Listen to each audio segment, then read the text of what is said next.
Ok, merci bien. Bonjour à toutes et tous.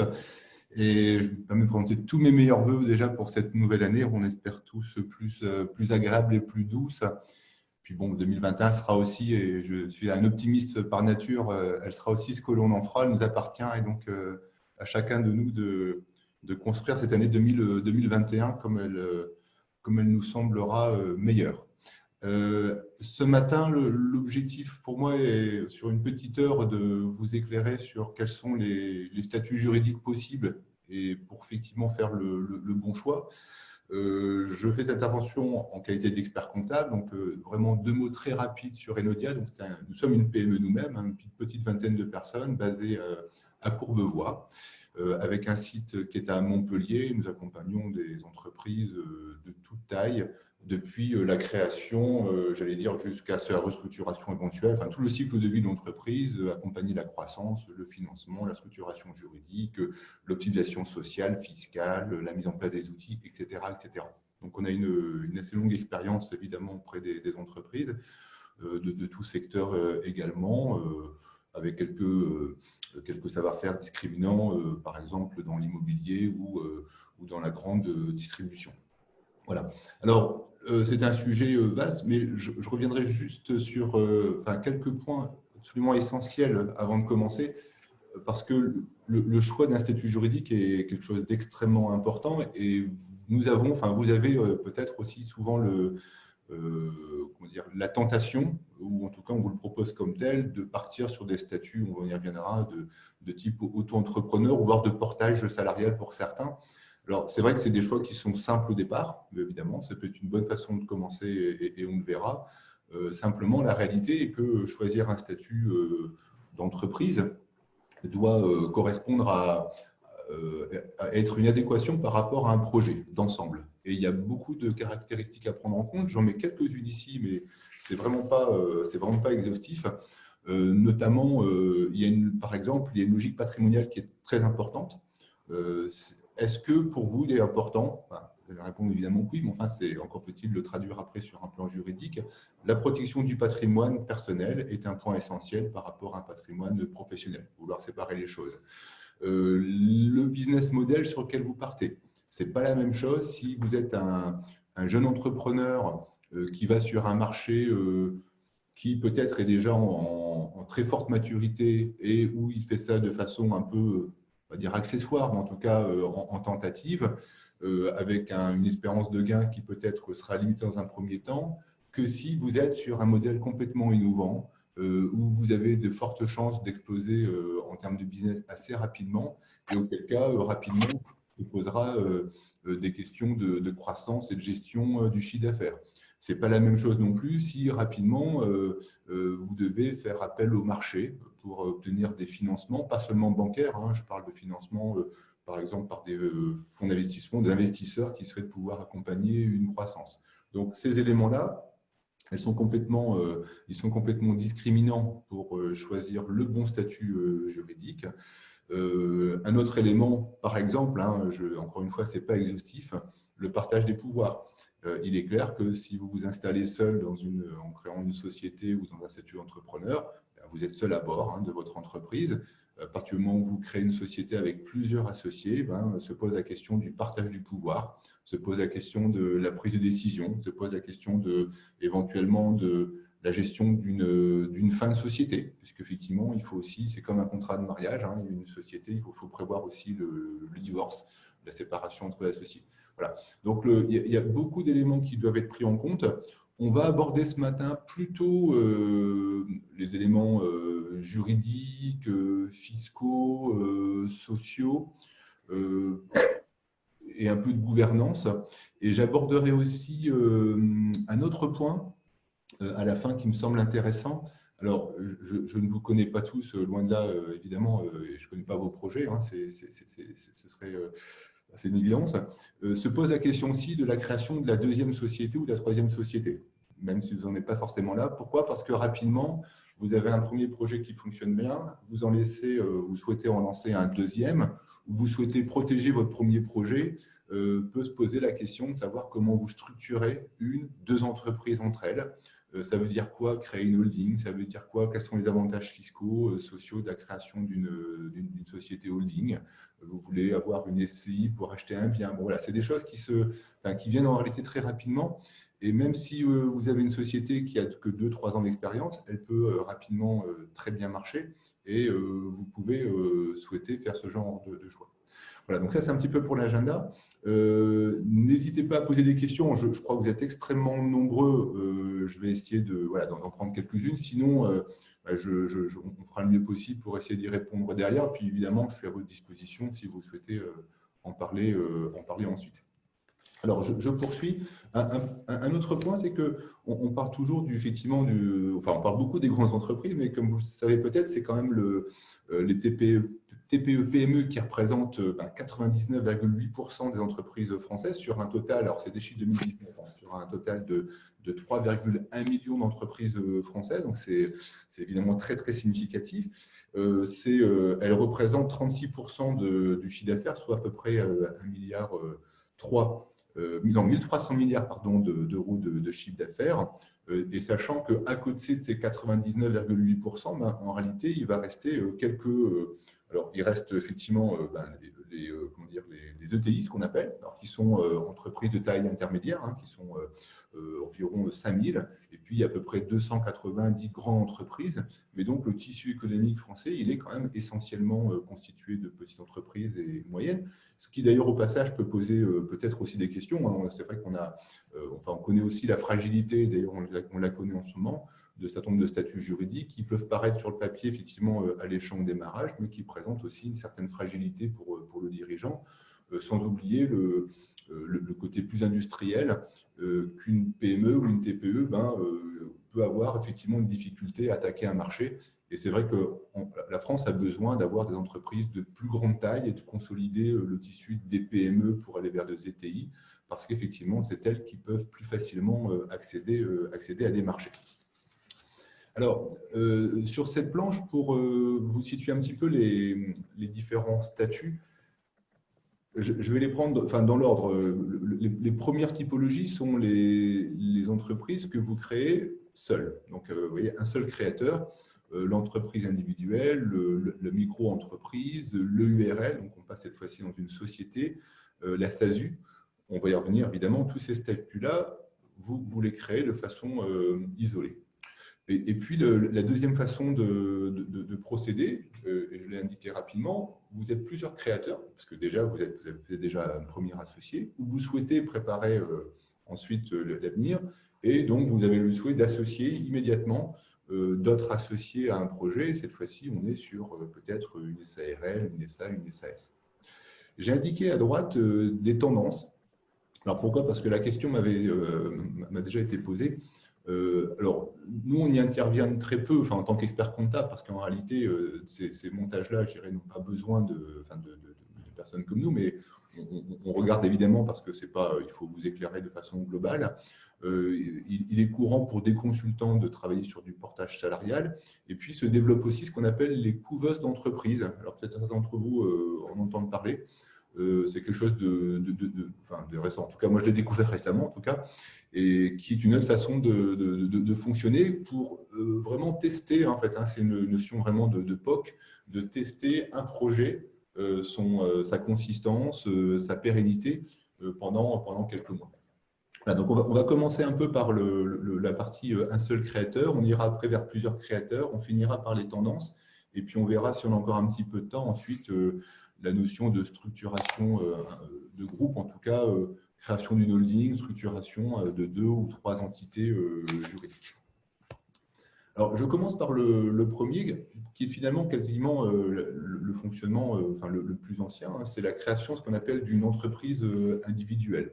Alors, en quoi il s'agit? Vous exercez votre activité professionnelle dans un cadre réglementé, évidemment, mais sans créer une entité juridique distincte de l'exploitant. Ça, c'est un point important. Donc, il faut bien comprendre que dans une entreprise individuelle, l'entreprise est véritablement confondue avec le patrimoine personnel de l'entrepreneur. Donc, c'est vraiment le commerçant, j'allais dire de façon assez classique, tel qu'on l'entend, qui n'est pas en société, hein, comme on dit, et qui travaille à exploiter son fonds de commerce de façon individuelle. Donc, confusion de patrimoine sur le principe. Donc, pas de capital social dédié donc, à cette société. Il n'y a pas de statut particulier à rédiger. Par contre, c'est une responsabilité, je crois que ça, c'est un point essentiel, c'est une responsabilité qui est complète, totale et indéfinie de l'entrepreneur individuel, ce qui veut dire que si vous avez des biens, il n'y a pas de distinction et donc pas de protection particulière si vous avez une difficulté professionnelle sur un financement, si vous êtes voilà, en obligation de subvenir à des remboursements que vous ne pouvez plus adresser, il peut y avoir dans ce cas-là une atteinte sur votre patrimoine personnel. Alors, l'entrepreneur apporte à son activité de façon extrêmement libre les fonds pour financer son activité. Il y a une notion de rémunération qui correspond finalement à l'imposition du bénéfice. C'est-à-dire qu'en entreprise individuelle, alors je suis cette fois-ci sur le point fiscal, l'entrepreneur dégage un résultat comptable de son activité, et ce résultat sera directement imposé à l'impôt sur le revenu, hein, selon après les différents barèmes. Donc, on est sur un régime fiscal complètement ce qu'on appelle transparent, hein, donc très différent hein, de celui d'un salarié, c'est une évidence, mais aussi très différent, on le verra tout à l'heure, de celui que peut avoir un gérant, un dirigeant ou un président d'une société dite commerciale, où cette fois-ci, on n'est pas du tout sur l'imposition du résultat de la société pour la rémunération du dirigeant, qui se perçoit une rémunération, on le verra par ailleurs. Voilà, donc ça c'est un premier point essentiel. Deuxième point, c'est que je voulais vous mentionner, c'est qu'alors, effectivement, sur un plan social, vous êtes affilié. Alors, historiquement, on appelait ça le régime social des indépendants. Comme vous le savez, ça a été rattaché au régime général. Mais donc, on a des cotisations qui sont spécifiques en fonction de vos résultats, qui sont calculés sur le bénéfice de votre entreprise. Alors, j'ai un peu plus loin un tableau sur lequel je reviendrai, qui vous permet de comprendre un petit peu l'imposition. Et puis, sur les régimes d'imposition, vous avez différents statuts en fonction en fonction des résultats du chiffre d'affaires que vous réalisez, qui sont ce qu'on appelle, et ça c'est assez classique, un régime réel simplifié, un régime normal, qui vous permet d'avoir un cadre juridique et fiscal qui est lié à votre chiffre d'affaires, et donc un système déclaratif qui est complètement lié à cela. Alors, je poursuis sur cela. Bon, avantages, inconvénients. Bon, voilà, il y a de la TVA qui est associée, il n'y a pas de capitaux obligatoires sur le principe. Alors, cette notion de capitaux, bon, elle est très, très subjective parce qu'effectivement, en réalité, entre les différents régimes, se pose de toute façon la question du financement des investissements. Et puis, vous avez des inconvénients qui sont liés au statut lui-même en raison de cette transparence fiscale dont j'ai parlé tout à l'heure. Je poursuis. Alors, deuxième statut, je continue sur celui-ci, qui est intéressant. C'est intéressant parce qu'il est très, très facilement utilisé aujourd'hui. Alors, facile à mettre en œuvre, pratique, c'est immédiat. C'est le statut d'auto-entrepreneur, hein, donc c'est la micro-entreprise. Donc, il y a plusieurs caractéristiques sur lesquelles on va revenir. Donc, fonctionnement extrêmement simplifié. Vous n'avez pas besoin d'avoir d'expert comptable. On est sur une comptabilité de trésorerie. C'est un suivi, c'est une imposition qui est complètement forfaitisée, que ce soit sur un plan fiscal ou sur un plan social, et donc qui est très adapté pour des structures naissantes, mais qui, je le disais, on verra, sont limitées en termes de plafond, et qui donc clairement posent la question de savoir quelle est l'étape suivante quand vous développez. Voilà.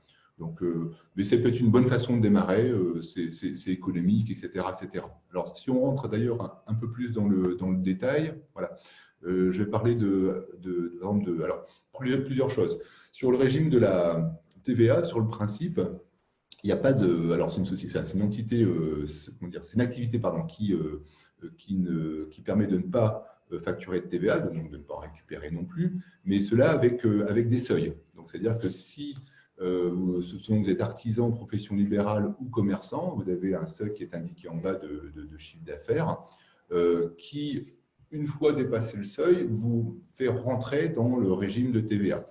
Ça, c'est pour la partie TVA. Et attention également, il y a des seuils de chiffre d'affaires qui s'appliquent également et qui font que vous restez dans le régime de micro-entrepreneur si vous ne dépassez pas ces seuils de chiffre d'affaires. Alors, il y a une tolérance, hein, donc ça s'apprécie sur 2 années, mais ensuite, vous devez effectivement revenir sur un régime réel simplifié, enfin normal, et revenir finalement, vous retomber dans la catégorie précitée qui était celle de l'entrepreneur individuel. Voilà.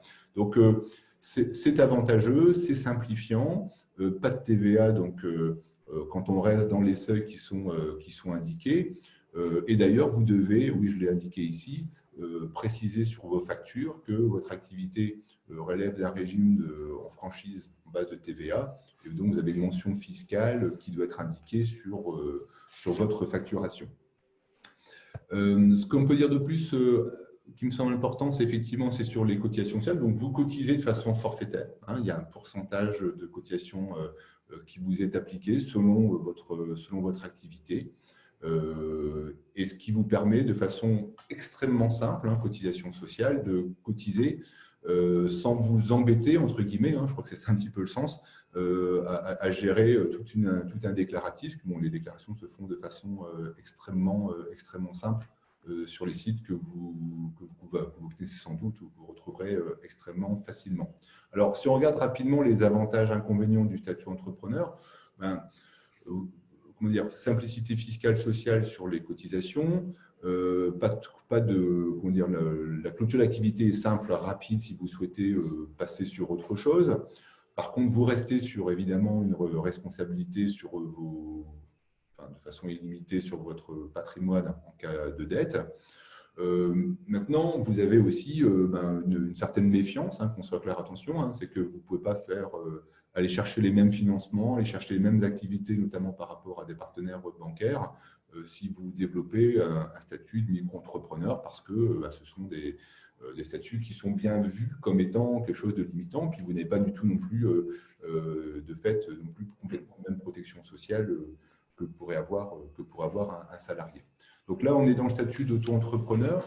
Alors, une petite particularité, ce qu'on appelle l'EURL, alors c'est entreprise unipersonnelle à responsabilité limitée, c'est-à-dire que vous créez une personne morale qui pourra être soumise, alors je vais doucement quand même, soit à l'impôt sur les sociétés, soit à l'impôt sur le revenu. Là, c'est un choix fiscal, mais ça vous permet de créer finalement une première séparation patrimoniale entre les actifs que vous affectez à l'exploitation, c'est un point, donc à l'entité, l'activité que vous développez, versus ce que vous conservez en propre sur un plan personnel. Voilà.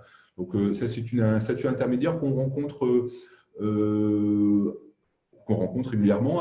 Attention, c'est que vous pouvez avoir de mauvaises surprises aussi, parce que quand en étant soumis à l'impôt sur le revenu, certaines personnes ne font pas attention, sont en URL, se disent tiens, très bien, on y va, vous pouvez dégager rapidement des résultats très significatifs et vous retrouvez un impôt sur le revenu avec des impositions mirobolantes, parce que finalement, c'est transparent fiscalement et il n'y a aucune façon, je dirais, de caper cette imposition, puisque ça rentre dans votre base IRPP. Donc, attention sur ce genre de statut qui est intermédiaire.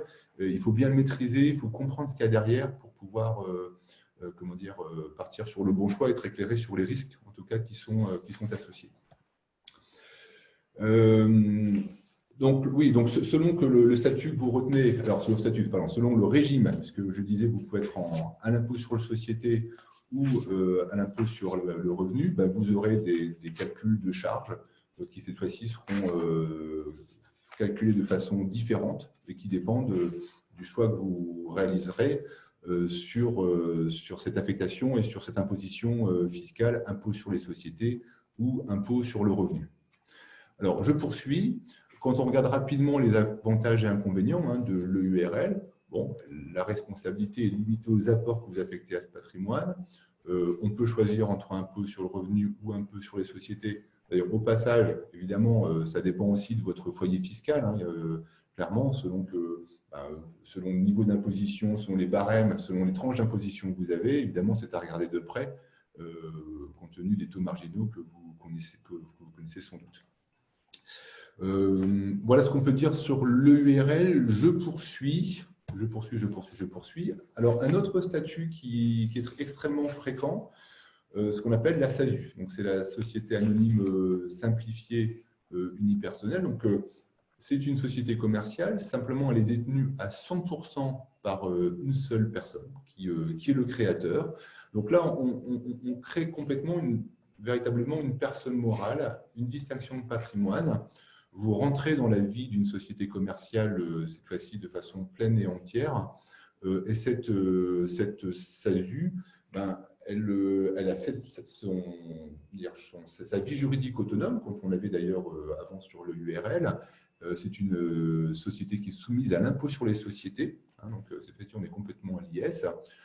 Elle est très libre de fonctionnement, c'est-à-dire que les statuts, donc une société est gérée par des statuts, les statuts définissent comment la société doit fonctionner, et en SASU, ce qui est beaucoup moins le cas d'ailleurs en SARL, le fonctionnement est laissé libre à l'appréciation du dirigeant qui structure sa société comme il l'entend.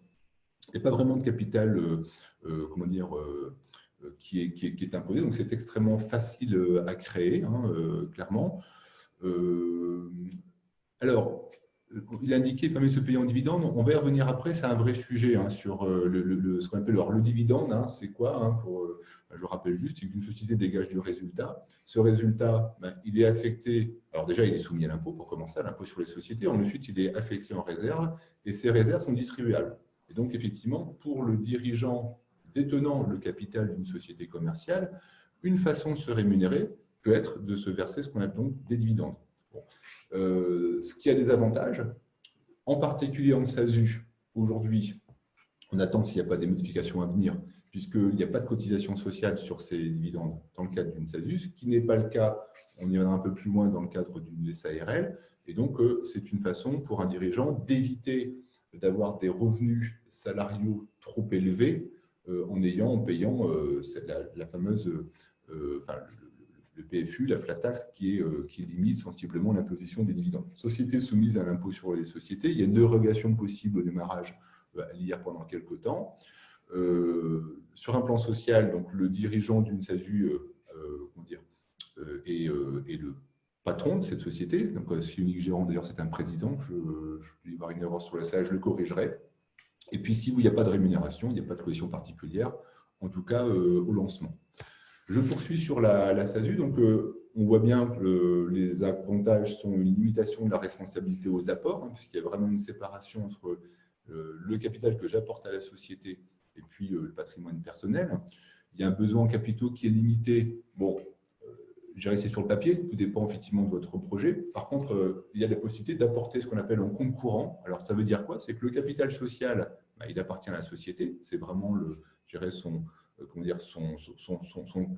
capital de trésorerie au démarrage. Et puis, il donne d'ailleurs la détention capitalistique et juridique des actions ou des titres de la société. En revanche, vous pouvez, en complément du capital social, apporter en compte courant. Donc, c'est des sommes qui vous appartiennent, qui vous mettez à disposition de la société, mais que vous pourrez retirer à tout moment en fonction des besoins que vous pourriez avoir.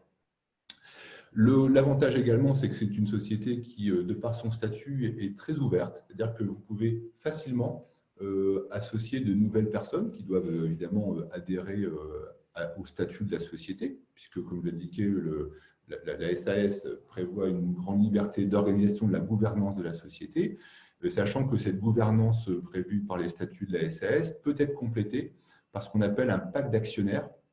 Alors, un pacte d'actionnaires, c'est un document extrêmement confidentiel qui régit, qui organise l'ensemble des choix d'organisation, de sortie, d'entrée, de valorisation de l'entreprise entre les associés et qui n'ont pas envie forcément d'indiquer cela dans les statuts pouvant être plus facilement communiqués et facilement demandés par des tiers.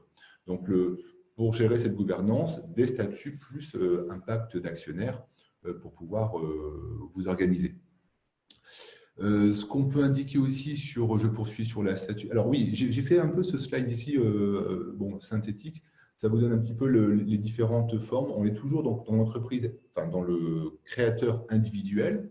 donc qui soit en micro-entreprise, en entreprise individuelle, on a parlé de l'EIRL ou EURL, la SASU, et vous avez en dessous effectivement un seul associé. On indique la responsabilité du dirigeant dans chacun de ces cas, qui est en bas et qui reprend ce que je vous indiquais oralement, mais bon, vous le retrouverez dans les transparents que je vous mettrai à votre disposition. Je poursuis sur un plan en comparatif. Bon, je trouve que c'est intéressant aussi de le regarder. Si on regarde un petit peu le comparatif fiscal et social, on a des différences assez fortes sur un plan fiscal. Soit en entrepreneur individuel, vous êtes soumis à l'impôt sur le revenu et éventuellement avec un micro-fiscal forfaitaire dans le cas de l'autre entreprise, vous l'indiquez tout à l'heure, soit vous êtes à l'impôt sur le revenu plein et entière, soit en société avec une option possible à l'IR, soit complètement à l'IS. En termes de base d'imposition, pareil, on est sur des choses très différentes. Soit en auto-entrepreneur, vous avez un abattement de 71% pour les négociants, ce qui fait que vous êtes imposé sur 29% du chiffre d'affaires, sur lequel seront donc compter les différentes cotisations, soit 50% pour les prestataires de services ou 66% pour les BNC. La base d'imposition entreprise individuelle, vous l'indiquez, c'est le résultat de l'entreprise sur lequel est assis l'ensemble des cotisations de l'impôt. En société, on sera sur un résultat fiscal ou sur l'impôt sur le revenu si effectivement j'ai fait ce choix d'imposition. Et le résultat fiscal pour une société de type SASU qui n'aura pas pris l'option à l'IR. Sur les taux, donc là, les taux sont très différents. On est sur un taux marginal dans l'auto-entrepreneur ou l'entreprise individuelle, ce qui est assez cohérent. Et donc, il dépend complètement de votre barème d'imposition. Quand on est sur une société de capitaux, société commerciale, et qu'on est soumis à l'impôt sur le revenu, donc là, il y a un barème progressif. Alors, je vous ai indiqué les premiers taux, je vous donnerai les premiers. Donc, il y a un taux simplifié ou un taux bas de 15% jusqu'à 38 120 €. En 2021, puisqu'on est globalement sur une tendance de baisse des taux d'IS. Donc, en 2021, a priori, on est à 26,5% en 2021. On était à 28% en 2020. Ça devrait encore baisser en 2022. On devrait passer à 25%. Au-delà des 38 120, puis encore des seuils supplémentaires pour des bénéfices bien plus élevés. Donc, en tout cas, on est globalement quand même aujourd'hui, il faut en tenir compte, on est quand même sur un taux d'IS qui est quand même bas. Alors, évidemment, pour l'entrepreneur, ça pourrait être toujours trop cher. Bon, ça, c'est une chose, mais quand même, pour ceux qui ont connu, il y a de nombreuses années, on a connu des taux d'IS qui étaient vraiment extrêmement élevés. Aujourd'hui, quand on paye de l'IS à hauteur de 25, 26, 27%, bon, voilà, ça reste des sommes, chacun a son jugement, mais ça reste des sommes qui sont somme toute assez, quelque part acceptables, en tout cas, en termes d'imposition, surtout si on compare avec une tranche d'impôt des tranches d'impôt sur le revenu. En matière de TVA, alors, les entreprises sont soumises à TVA.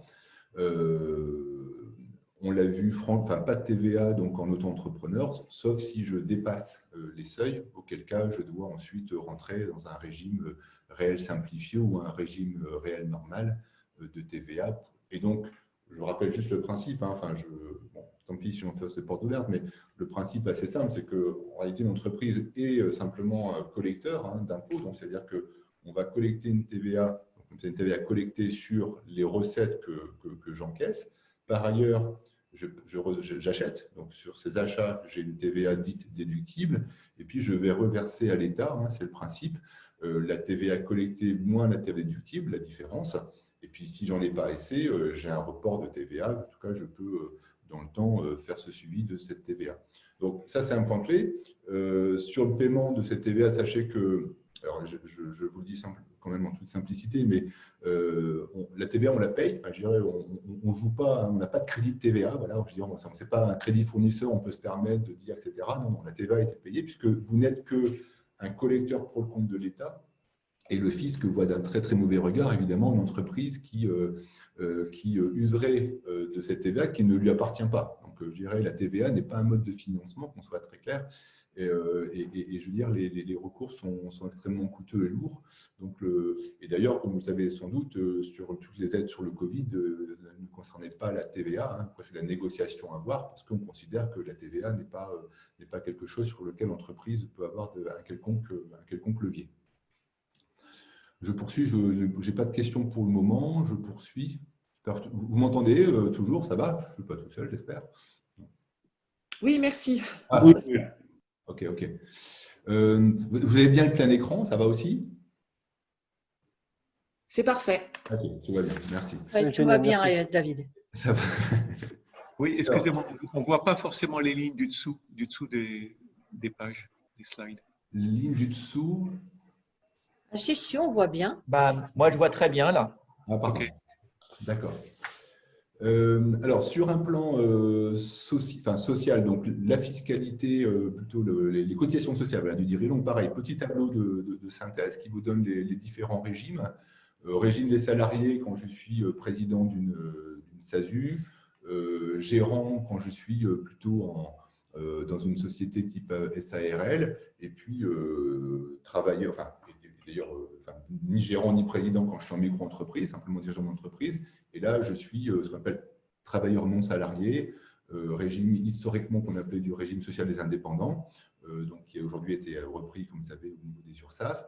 Et puis des bases de cotisation qui sont en bas, donc soit un micro-social extrêmement simplifié dans l'auto-entreprise, le bénéfice fiscal toujours, hein, c'est la même logique que quand je suis en entreprise individuelle. Et là, attention, différence sensible, c'est que quand je suis en société commerciale, donc là je vais prendre l'exemple de la SASU ou de l'URL, en société commerciale, il faut bien distinguer deux choses. C'est que sur un plan social, le dirigeant va cotiser sur quoi? Il va cotiser non pas sur le résultat de l'entreprise, hein, puisque ça c'est le cas du commerçant, il va cotiser sur le revenu qu'il prend dans la société. Et le revenu c'est quoi? C'est un salaire brut, puisque le dirigeant prend un salaire, qui le va… excusez-moi, je suis allé trop vite. Voilà.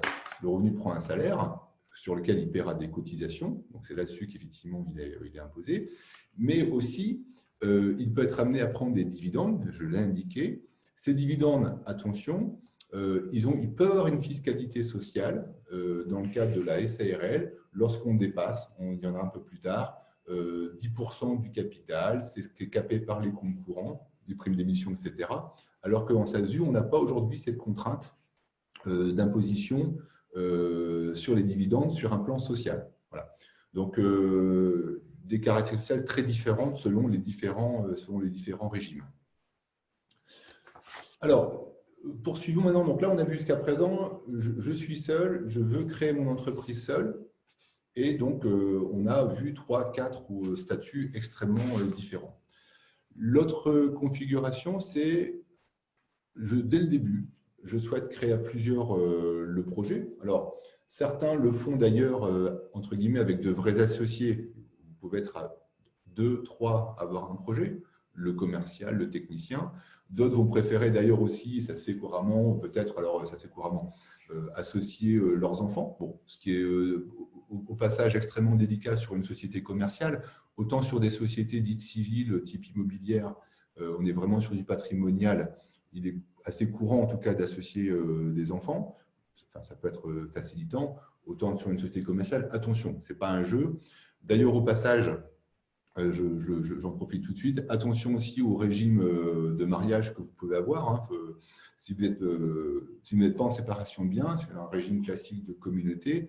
Ça veut dire que s'il n'y a pas de renonciation à la création de la société, ça c'est très important. Hein. Si votre conjoint, époux, selon le sens, ne renonce pas à son conjoint d'associer à la création de la société et que vous n'avez pas de régime de séparation de biens, ça veut dire que toute la richesse de votre société, elle appartient aux deux.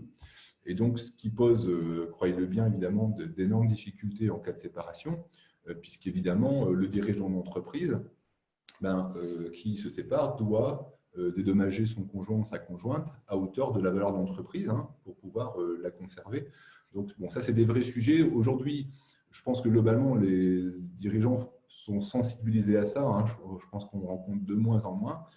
Mais bon, voilà, il faut vraiment l'avoir à l'esprit. Au début, on a l'insouciance, on a toute la joie de créer quelque chose. Et bon, désolé, moi, je suis un peu là pour aussi vous garder les pieds sur terre, mais dire, bon, ça c'est très bien, mais on va commencer par le début. C'est quoi votre régime matrimonial, etc., etc. Et tout de suite, on met en place. Ça plaît ou ça ne plaît pas, mais c'est comme ça. Voilà. Et je crois que c'est vraiment juste important. Donc, en tout cas, la SARL, donc, avec donc, plusieurs associés. Donc, alors, la SARL, c'est un statut qui est très cadré. Voilà, quand je dis très cadré, par le Code de commerce, autant je vous disais, la SAS, il y a une grande liberté de gouvernance dans l'organisation de la société. La SARL, dans la prise de décision en particulier, est très structurée sur les droits de majorité, sur les droits de vote. Donc, c'est quelque chose qui est très, très, très organisé, bon, qui est un statut historiquement, qui est très ancien, je n'ai pas les dates de création, mais qui est extrêmement ancien, qui donc peut être soumis, alors on la voit la plus souvent soumise à l'impôt société, elle peut être soumise sur option à l'impôt sur le revenu. Attention aux dividendes, je l'ai indiqué un peu avant, ces dividendes peuvent être soumis, comment dire, pardon, ils sont soumis à l'IRPP, ils ne sont pas soumis à la cotisation sociale, sauf une quote-part. Donc, c'est attention, le gérant, alors on parle d'un gérant, quand on est en SARL, il peut être majoritaire ou minoritaire. Majoritaire, il est ce qu'on appelle dans le statut assimilé salarié. S'il est minoritaire, il aura non, c'est le contraire, excusez-moi, c'est ce que je voulais dire. S'il est majoritaire, pardon, comment dire, il sera TNS, alors que s'il est minoritaire, il sera assimilé salarié. Et puis, en cas d'absence de rémunération, logiquement, bon, on a des cotisations qui sont minimales, liées au régime. Bon, voilà, de façon assez classique. Mais là encore, attention, c'est mine de rien le principe de cotisation sociale. Et c'est ce qui refroidit un petit peu souvent les créateurs, c'est d'avoir cette impression qu'on crée la société, puis rapidement, on nous demande des cotisations. Voilà, ça revient très rapidement. Et il ne faut pas oublier, évidemment, notamment en cas de changement de régime, d'ailleurs, au passage, et ne pas oublier l'arriéré, des cotisations qui restent en cours et qu'il faut encore régler. Alors, je poursuis. Donc, qu'est-ce qu'on peut dire? Oui, je disais qu'elle est soumise à l'impôt sur les sociétés normalement. Je disais qu'on peut, au démarrage, opter pour l'IR. Il y a un délai maximum de 5 ans. Bon, voilà. On voit souvent d'ailleurs des SARL dites de famille pour gérer aussi du patrimoine. Peut-être qu'on en parlera un peu plus tard, mais c'est un choix de juridique qui est assez courant et qui permet d'associer, gérer de l'acquisition immobilière aussi, et pas seulement des sociétés strictement commerciales. Donc, voilà, c'est une forme juridique très courante, qui est bien connue, qui est bien cadrée et qui, aujourd'hui, ne pose aucune difficulté particulière en termes de gestion. Alors là, c'est un petit barème, alors parce qu'on a fait une simulation pour un client, c'était en juin 2020, mais qui vous donne un petit peu le type de cotisation, le coût en fonction des différents statuts. Alors, on a repris simplement complètement à droite le statut de gérant, donc en SARL. Au milieu, le statut de SAS avec le dirigeant dans son rôle de salarié. Et puis, à gauche, le statut de président. Alors, pourquoi? Parce que vous pouvez être rémunéré en tant que président uniquement dans le cadre du mandat social ou l'associé avec un rôle de salarié. Et les deux sont différents. Les cotisations ne seront pas les mêmes. Vous ne cotisez pas tout à fait aux mêmes choses. Alors, en tout cas, bon, globalement, alors, dans le temps, ça s'est quand même extrêmement lissé. On a encore, a priori, un peu d'avantage à être plutôt en TNS en termes de cotisation, même si pour autant, tout ça se lisse. Et aujourd'hui, en tout cas, nous, quand on regarde ce type d'opération, on va davantage faire attention, non pas au taux de cotisation, parce que les écarts sont plus importants, sont plus significatifs. Par contre, au régime des dividendes, ça c'est un point essentiel. À la structuration juridique et patrimoniale, ça c'est des points clés. Donc, ne vous attachez pas trop fortement à dire, bon voilà, il y a 1 point ou 2 points de plus. C'est pas que ça. Vraiment, la question, elle dépasse ce débat. Il faut vraiment avoir l'ensemble des critères en tête, à les considérer de façon globale, le fiscal, le social, le patrimonial, le financier, le juridique, etc. Il faut tout prendre en compte. Donc, voilà. Ça, c'est pour un petit comparatif rapide. Et donc, avantage inconvénient de la SARL, donc société capitaux pour le dirigeant limité aux apports. besoin de capitaux limités. Bon, pareil, même limite que tout à l'heure, selon le projet. On peut créer des filiales, évidemment. Alors, effectivement, une société peut détenir une autre société, on peut filialiser une activité. Formation de création assez complexe, bon, voilà, parce qu'effectivement, il faut passer par une création, par des statuts, bon, il y a tout un process de création à faire. Hein. Voilà, définir l'objet, etc. Okay. Voilà pour les points clés sur les SARL. Je ne sais pas s'il y a grand-chose de plus à dire sur cette forme-là. Je pense que, bon, si vous avez plus de questions, n'hésitez pas. Hein. Je préfère ne pas rentrer non plus trop dans le détail. On pourrait dire beaucoup de choses et que vous ayez une bonne vision d'ensemble, ça me semble plus important, en tout cas, à ce stade. On peut demander, oui, est-ce qu'il y a éventuellement des points d'interrogation importants que vous vouliez soulever là rapidement, d'incompréhension ou d'éclaircissement? On est d'accord, la SARL, c'est maintenant, enfin, est devenue la SAS. Ah non. Non, d'accord. Non, Ok. pas devenu, non, ce sont deux statuts juridiques différents. Différent. Vous pouvez créer une SARL ou vous pouvez créer une SAS. Ok. Hein, non, en fait, c'est plutôt la SA historiquement. Je pense que c'est ça que vous voulez dire, oui. Non, historiquement, il y avait ce qu'on appelait une société anonyme. D'ailleurs, la transition est toute faite. Et a été créée après la SAS, qui est la société anonyme simplifiée. Ok. En SARL, j'avais noté 2 points particuliers qui caractérisent la SARL. C'est un, on paye des cotisations sociales si le dividende est supérieur à 10% du capital. Et 2, il y a confusion de patrimoine avec le conjoint s'il n'y a pas je dirais contrat de mariage. Oui, et si le contrat de mariage n'est pas la séparation et s'il n'y a pas une volonté de séparation, de non-création. Il me semblait que j'avais noté ces 2 caractéristiques. Oui, c'est ça. Alors, sur le premier point, attention, je précise effectivement, sur le premier point, c'est qu'il n'y a pas de cotisation sur les dividendes qui sont distribués dans la limite, effectivement, de 10% du capital, plus ce qu'on appelle les primes d'émission. Alors, désolé, c'est un des éléments qu'on comptabilise au niveau des capitaux propres d'une entreprise sur des opérations sur le capital, plus c'est capé aussi avec les apports en compte courant. C'est-à-dire que si vous avez un compte courant dans votre société qui fait 50 000 €, ça vous permet effectivement de ne pas payer ces cotisations jusqu'à la limite de ces comptes courants.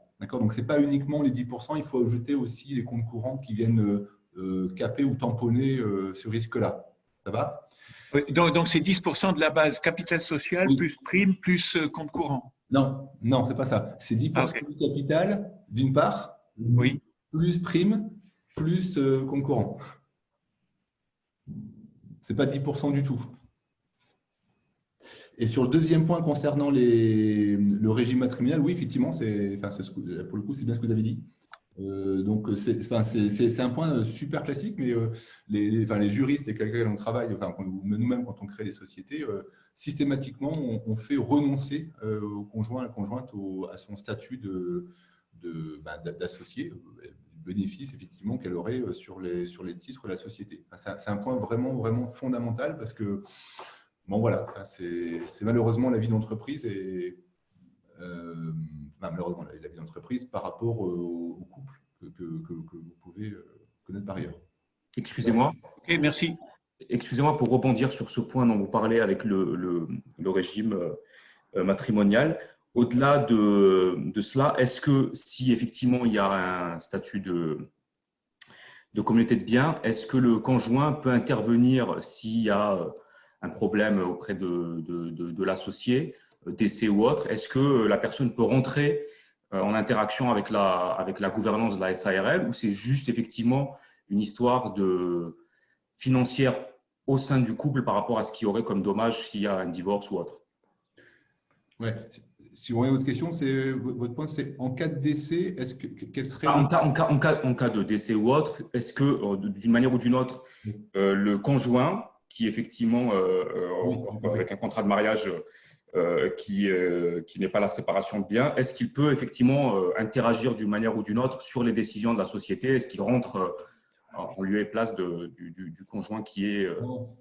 Objectivement, pas à ma connaissance. Effectivement, dans le fonctionnement de la société au récurrent de façon normale, c'est bien l'un ou l'autre qui est associé. Voilà, qui est associé, point barre, c'est tout. Effectivement, le D'accord. conjoint n'a pas de rôle à ce moment-là. Par contre, c'est vrai, c'est en cas de liquidation ou en cas de séparation que la question se pose, à ma connaissance. Mais durant la vie d'entreprise, je ne pense pas. Je ne pense pas. Très bien, je vous remercie.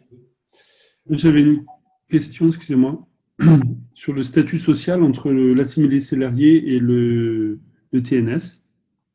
Oui, Dans un cas, l'imposition est de 45%, je crois que c'est le TNS. oui. Et dans l'autre cas, c'est 71% ou quelque chose comme ça. Non, il n'y a pas tant de différence. Allez, je reprends le tableau. Vous êtes sur ce tableau-là? Non, non, c'est des informations que j'avais collectées par ailleurs. 71% pour le salarié contre… Non, il n'y a pas autant d'écart. Je n'ai pas le chiffre précis, je pourrais vous le communiquer, mais 71%, c'est ça. Vous parlez de quoi? Vous parlez des cotisations sociales et des cotisations patronales. Attention, il y a les deux à prendre en compte. Hein.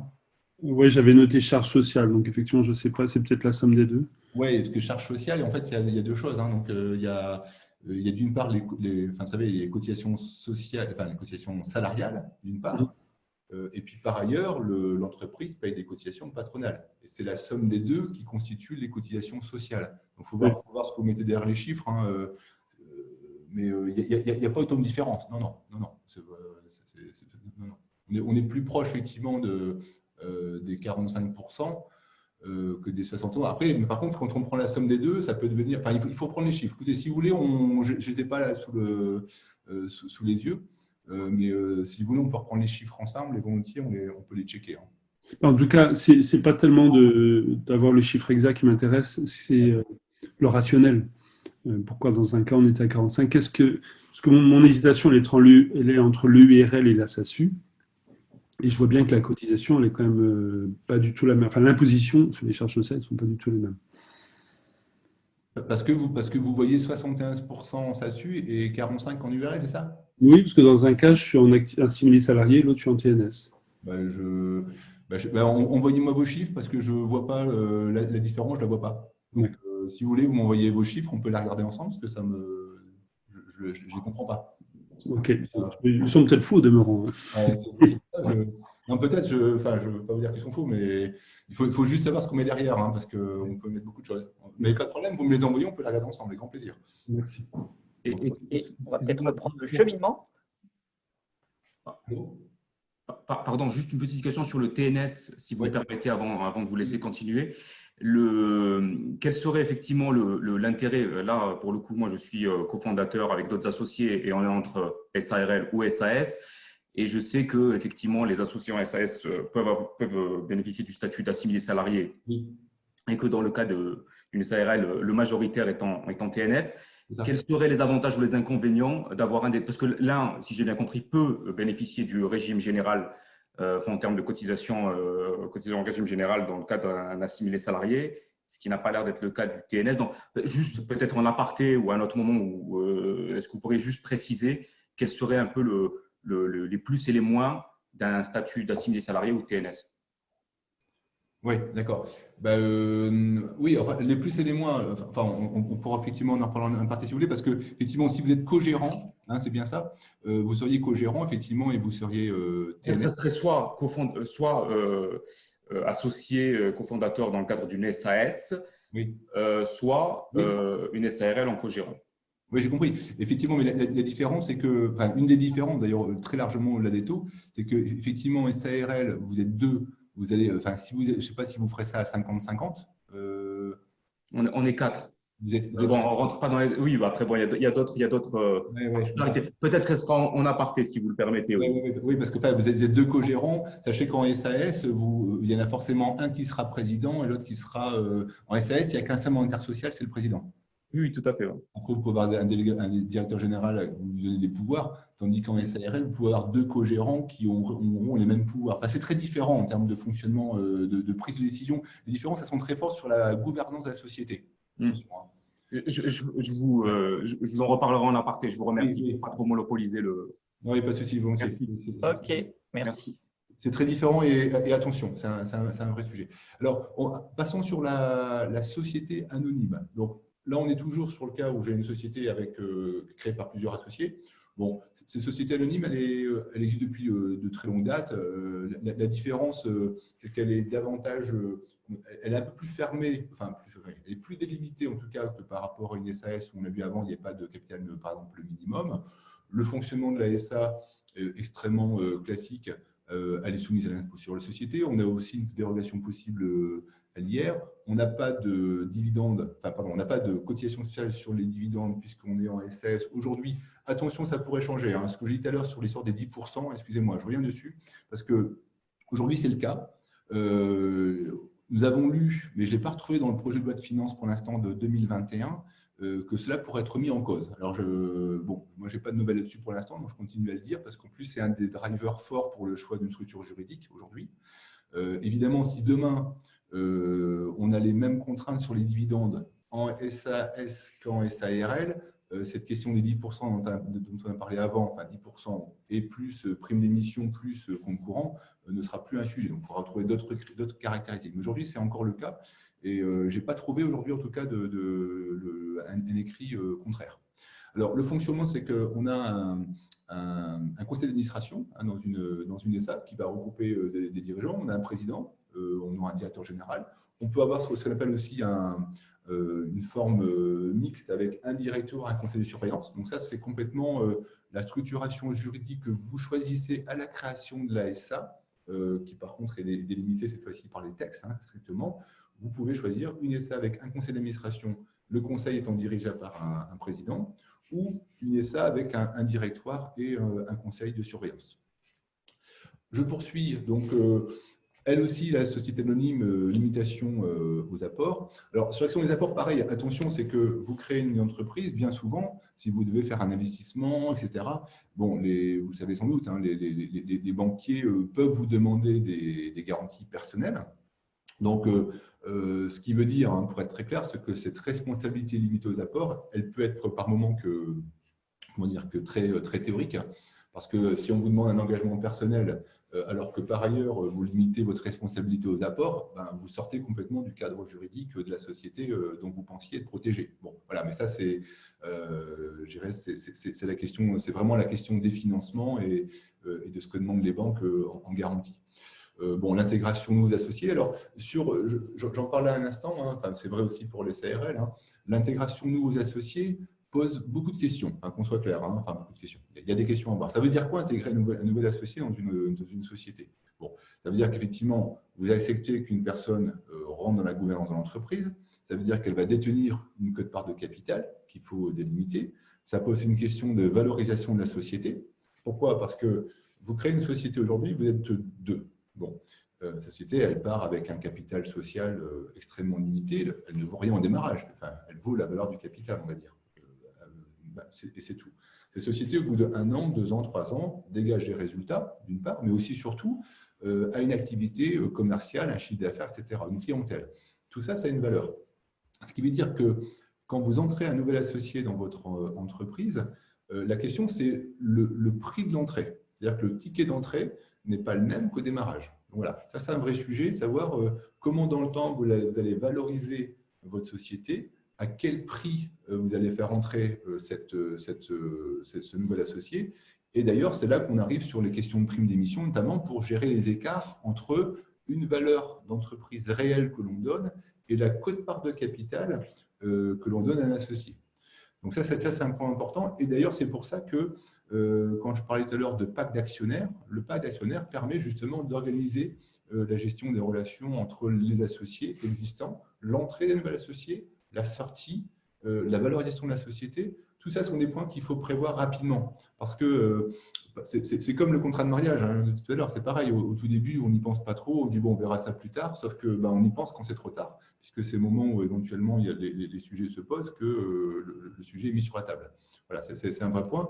J'ai un dossier sur lequel on travaille sur un pacte d'actionnaires. Ça fait 1 an et demi que les actionnaires discutent du pacte, ils ne sont toujours pas d'accord.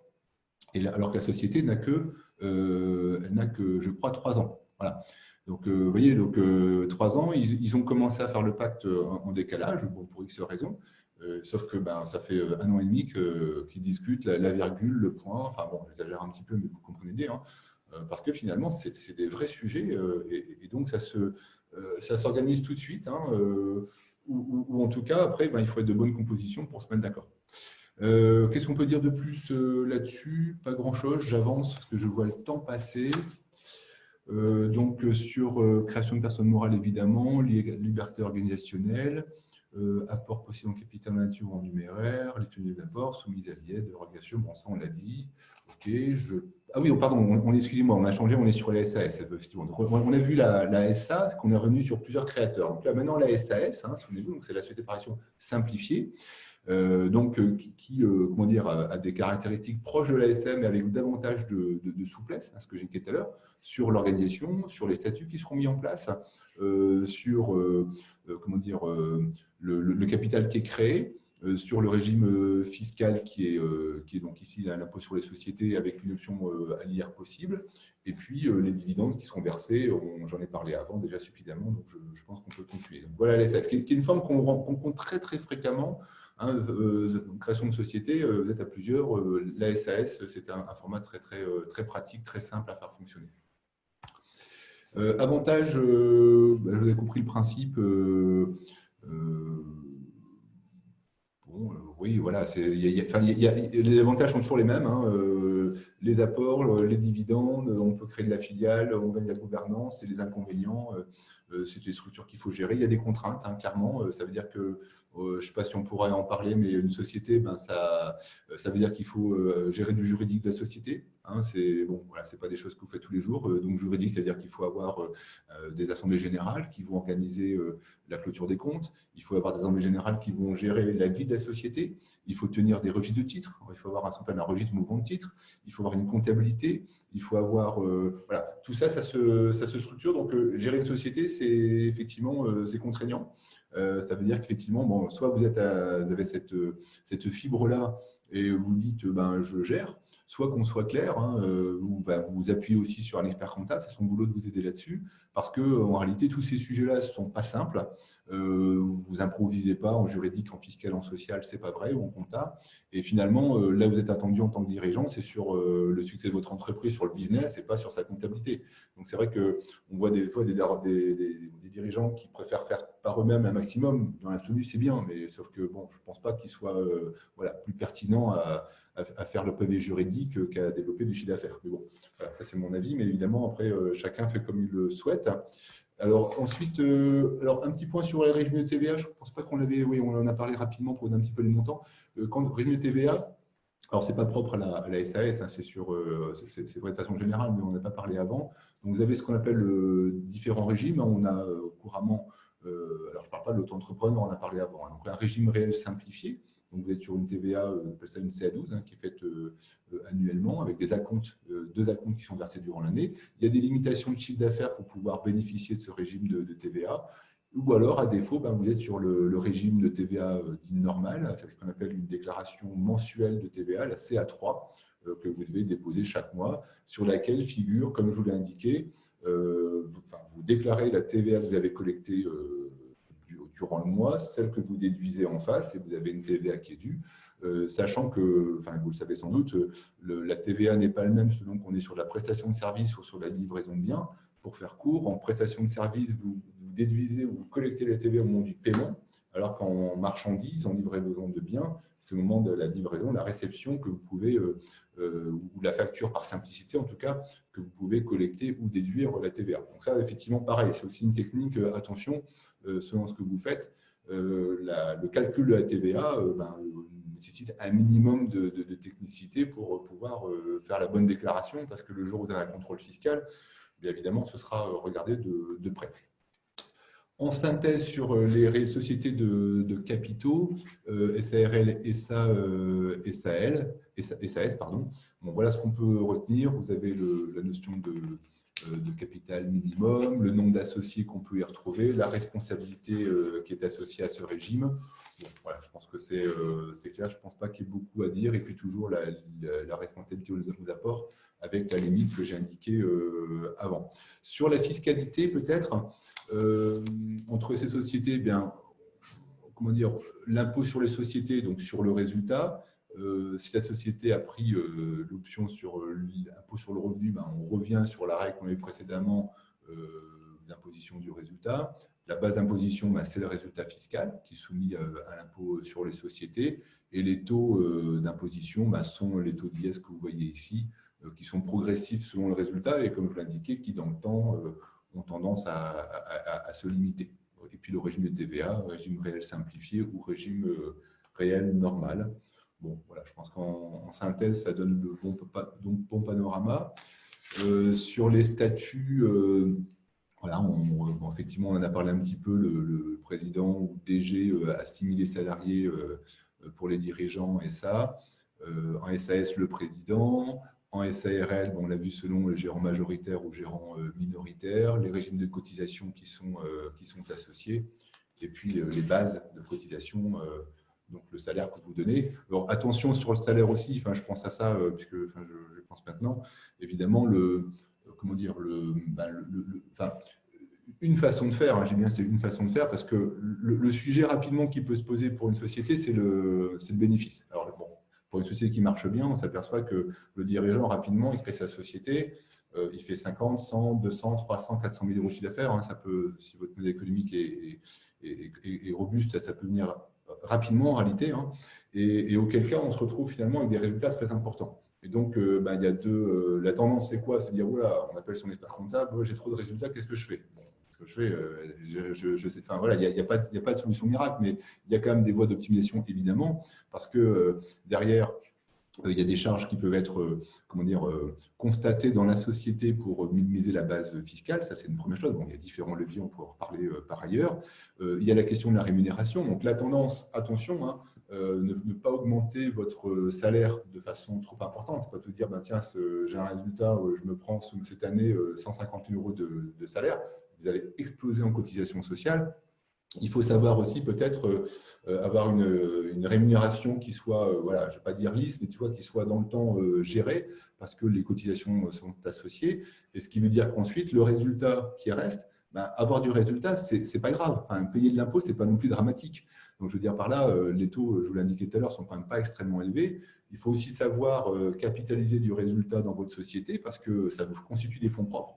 C'est ça qui vous permet d'aller voir vos banques derrière et de dire, voilà, j'ai une société qui est robuste, vous avez de la trésorerie en face. Et puis après, comme je vous le disais, ces résultats capitalisés, ils sont distribuables avec un taux, avec une fiscalité qui reste aussi avantageuse. Donc, attention à ne pas s'envoler avec des salaires mirobolants dès que vous avez gagné 100 000 euros, parce que vous pouvez être, rattrapé par la patrouille. Alors, je poursuis. Alors oui, petit point sur le partage salarial. Donc, je change complètement. On a vu donc l'entrepreneur vraiment individuel qui a plusieurs statuts possibles. On a vu la création entre plusieurs associés et peut-être sur le portage salarial. Alors, j'en parle, mais vous pourriez trouver ça par ailleurs, qu'on soit clair. Par essence, nous, on n'intervient pas. Mais ce qui est intéressant, c'est que ce régime-là, il est quand même extrêmement simplifiant. Ce sont des consultants en général qui se mettent en portage salarial, donc qui s'appuient sur une structure pour pouvoir facturer un client. Bon, le principe est celui-ci. Évidemment, la société de portage prend une commission, qui est à peu près normale.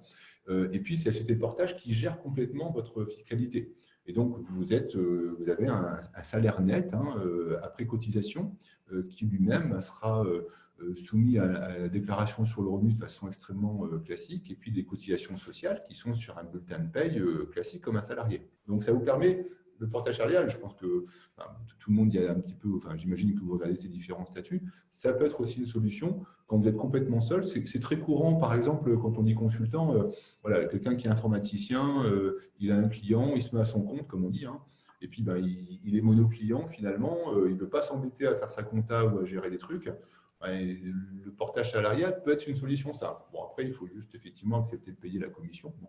Et puis, il y a des fois, en tout cas, partir sur autre chose. Mais c'est un statut qui est pas mal, qui peut avoir du sens selon votre contexte. Alors, ensuite, l'autre tendance, ce qu'on voit aussi, c'est ce qu'on appelle des couveuses. Alors, les couveuses entreprises, c'est assez. Alors, j'en ai mis deux ici parce que je suis allé rechercher un peu sur Internet. Je ne vous cache pas que je ne les connaissais pas encore il y a 3 semaines, mais comme il y a quelqu'un qui m'a posé la question, je me suis intéressé à la question. Et des couveuses, ce sont c'est une structure, ça peut être une association, selon le régime, et qui va vous permettre à un créateur de tester son projet, voilà, son projet de création pendant un certain temps et de l'accompagner tout en lui évitant voilà, finalement de franchir le cap. Parce que quand on crée son entreprise, ben, on change de statut, c'est tout ce qu'on a vu avant. Et donc là, l'idée, c'est en attendant de dire ben, pendant un certain temps, je vais dans une couveuse, donc je suis aidé, et je ne me mets pas en déséquilibre tout de suite, je patiente le temps de vérifier que mon projet est pérenne. C'est ça. Et donc, la couveuse, elle vous permet de pouvoir facturer, prospecter, acheter, gérer, etc. Mais vous le faites dans le cadre de cette structure qui vous est proposée. Donc, comment dire, votre projet, il est hébergé juridiquement dans la structure qui vous accueille. Et donc, vous adoptez le régime de TVA de la couveuse. Hein, si vous êtes sur une société, si la couveuse est une SARL assujettie à TVA, ben, elle facturera pour vous plutôt la TVA de votre activité. Et puis, si c'est une association, parce que je comprends qu'on peut aussi avoir des associations qui ne seraient pas assujetties à TVA, en général, elles ne le sont pas, on prend des cas particuliers, voilà, qui n'est pas assujettie à TVA, ben, il n'y a pas de facture pas de TVA, pardon, qui est facturée. Donc, c'est un hébergement juridique, hein, vous conservez le statut social, et c'est quelque chose de souple, alors qui peut poser des questions de coût, puisque, alors, avant de parler du coût, comme il n'y a pas de création d'entité juridique, vous n'avez pas de numéro de SIRET, attention qu'on soit clair, hein, ça veut dire que vous êtes vraiment, enfin, vous testez le projet, vous existez, mais c'est quand même la couveuse qui fait à votre place, hein, ça veut dire ça concrètement, hein, donc, mais ça mérite d'être regardé de près. Vous travaillez au nom et pour le compte de cette couveuse qui vous aide finalement à démarrer. Alors, elle met en place, ce que j'ai compris, c'est qu'il y a un contrat qui est mis en place entre vous et la couveuse. Alors, j'ai compris que c'était un contrat d'appui au projet d'entreprise. C'est intéressant, c'est ça le CAP. C'est un contrat de droit privé qui a une certaine durée. Et puis, qui vous donne aussi la protection sociale qui est apportée par la structure pour pouvoir finalement ne pas vous retrouver sans protection pendant cette durée qui peut durer de 12 à 36 mois. Bon, c'est des durées qui sont courtes. 36 mois, ça me paraît déjà énorme. Mais en tout cas, c'est une solution intermédiaire. Qu'est-ce qu'on peut dire? Oui. Alors, les inconvénients, j'arrive un petit peu. Ce qui apparaissent quand même, c'est évidemment, par rapport à votre projet, c'est que, vous ne pouvez pas avoir de bail commercial puisque vous êtes dans cette couveuse. Se pose la question de la responsabilité, de l'assurance professionnelle particulière. Si vous avez besoin d'assurance, ça peut poser une question parce que comment la couveuse couvre votre activité, qui aurait besoin de quelque chose de spécifique. Vous ne pouvez pas souscrire de contrat au nom de votre entreprise, puisque vous n'en avez pas. Enfin, vous utilisez le SIRET de la couveuse, donc encore une fois, c'est temporaire. Et puis, vous ne pouvez pas utiliser des moyens de paiement, etc., qui vous pourriez peut-être avoir besoin. Donc, ça peut être une complexité. Le chiffre d'affaires que vous générez, il reste sur le compte bancaire de la couveuse, puisque encore une fois, on est en test. Il peut servir à des remboursements de frais. Et puis, se pose la question, c'est que si votre activité démarre, évidemment, après, vous en sortez, mais les premières réalisations concrètes en couveuse, faut voir d'ailleurs comment, effectivement, ce chiffre d'affaires qui reste sur le compte, il vous est restitué, sous quelles conditions. J'avoue que je ne le sais pas très bien d'ailleurs, pour être clair, c'est à voir, il faudrait discuter une couveuse. Et puis, sachant qu'évidemment, ce qui est à peu près logique aussi, elle prend des frais des frais de gestion. J'ai compris que c'était de l'ordre de 10%. Si vous avez d'autres expériences, c'est intéressant, mais je trouvais que c'était pas mal d'en parler parce que c'est quelque chose qui se pratique aujourd'hui.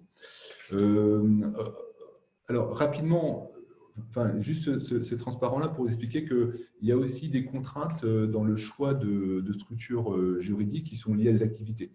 Par exemple, il y a des professions où vous pouvez créer une société commerciale, mais vous ne pouvez faire que, par exemple, alors je vais prendre cet exemple-là simplement, des SELARL, donc c'est une SARL, Société d'exercice libéral à responsabilité limitée, une cellule unipersonnelle. Et donc, ça veut dire que certaines professions qui sont, disons, réglementées, qui a un ordre, dit vous pouvez exercer en société, mais voilà les formes d'exercice juridiques qui vous sont autorisées. Voilà, c'est ça le sens. Donc, il y a toute une série, alors ce n'est pas tous les métiers, quand vous êtes en société commerciale pure et dure, achat, revente, négoce, j'en sais rien, etc., non. Mais si vous êtes, par exemple, avocat ou géomètre expert ou notaire, vous avez ce genre de contraintes. Alors, dernière partie, il nous reste, je ne sais pas combien de temps, 5 minutes, 10, 20, 3 sais pas si il est 11h20. Bon, je continue. Pardon. Il te reste 5-10 minutes, c'est bon, ouais? Ok, ouais, cool. Ne te stresse pas, hein, tranquille. Ok, cool. Bon, ça va, merci Eric. Alors, une dernière partie que je trouve intéressante, c'est c'est se projeter un peu plus loin. Parce que, bon, on a évoqué la création d'une structure, se pose la question de faire évoluer votre entreprise parce que vous pouvez avoir le besoin d'en créer une deuxième. Alors, pourquoi j'en crée une deuxième? Ben si, parce qu'il faut savoir que, imaginons que vous ayez un premier projet qui marche bien, puis vous avez une deuxième idée qui peut être une déclinaison du premier, une nouvelle marque, un nouveau concept. Bon, voilà, tout est possible. La question, c'est cette activité où vous la faites. Vous pouvez la faire dans la première, mais vous voyez bien que le risque, c'est que si vous me mettez tout, comme on dit, des œufs dans le même panier, c'est-à-dire que vous avez une entité et puis vous y mettez plein de business, certains peuvent marcher, d'autres ne peuvent pas marcher. Et le risque, c'est que s'il y en a un qui ne marche pas et qui emporte par ses déficits ou ses pertes le premier, bon, voilà, ça peut être risqué. Donc, ça peut être intéressant d'en créer une deuxième, ne serait-ce aussi que parce qu'au-delà du risque financier, que vous pouvez souhaiter vendre une société, enfin la revendre, et donc isoler des actifs les uns par rapport aux autres n'est pas évidemment a du sens. Et comme finalement, quand vous avez créé une première société, en créer une deuxième, ce n'est pas très compliqué finalement, vous l'avez déjà fait une fois. Voilà. Et après se pose la question, évidemment, de dire ces sociétés, elles sont détenues par qui?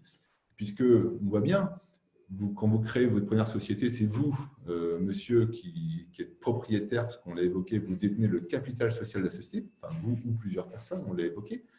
Vous en détenez une deuxième, c'est toujours vous.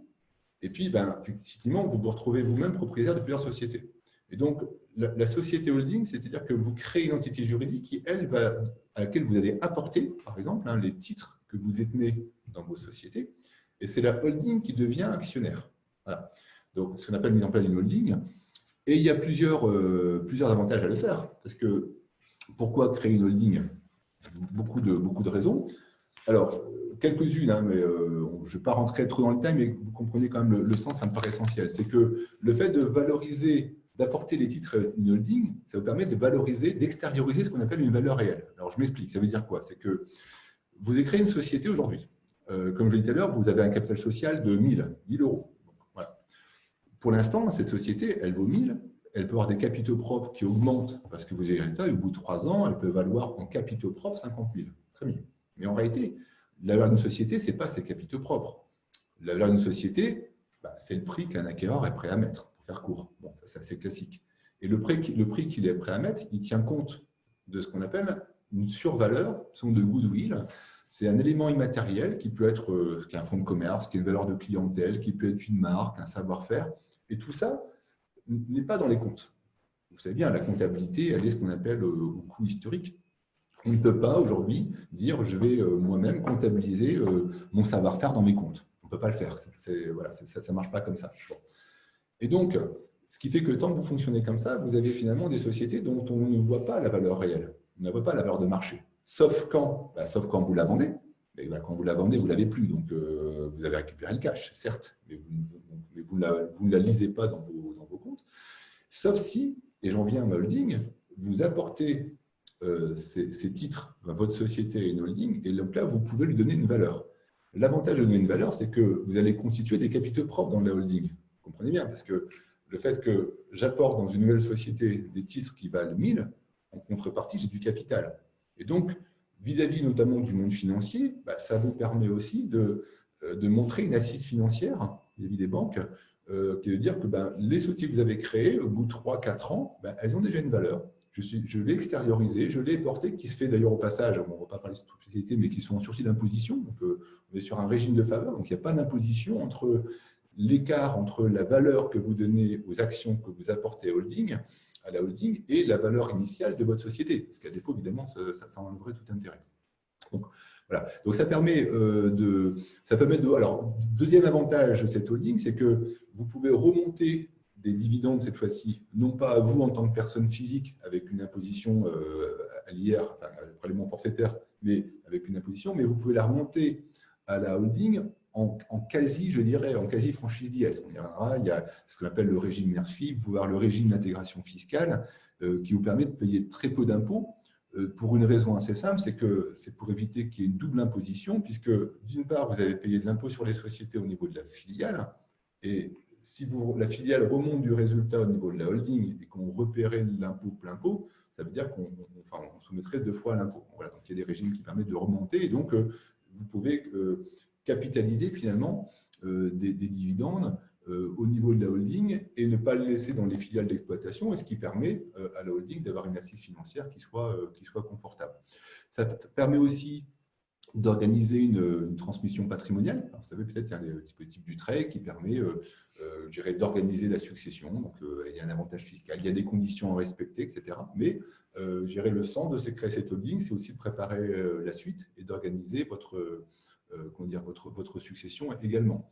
Ça permet plus facilement d'avoir de nouvelles participations. Je l'évoquais tout à l'heure, le fait de créer une nouvelle entité, de diversifier, puis aussi au niveau du holding, d'avoir ce qu'on appelle une animation, puisque une holding sert à avoir plusieurs filiales. S'il n'y en a qu'une, bon, c'est particulier. Normalement, il y en a plusieurs, évidemment. Une animation pour justement donner corps à un groupe naissant, en tout cas à quelque chose qui fait que vous avez une marque et vous possédez un ensemble. On appelle ça un groupe, un écosystème, on l'appelle comme on veut, et qui partage quelque chose. Alors, du coup, oui, j'en viens sur un point, c'est ce qu'on appelle la holding animatrice. Alors, j'explique en 2 mots ce que c'est. C'est que, ça c'est important parce qu'il y a un enjeu fiscal derrière.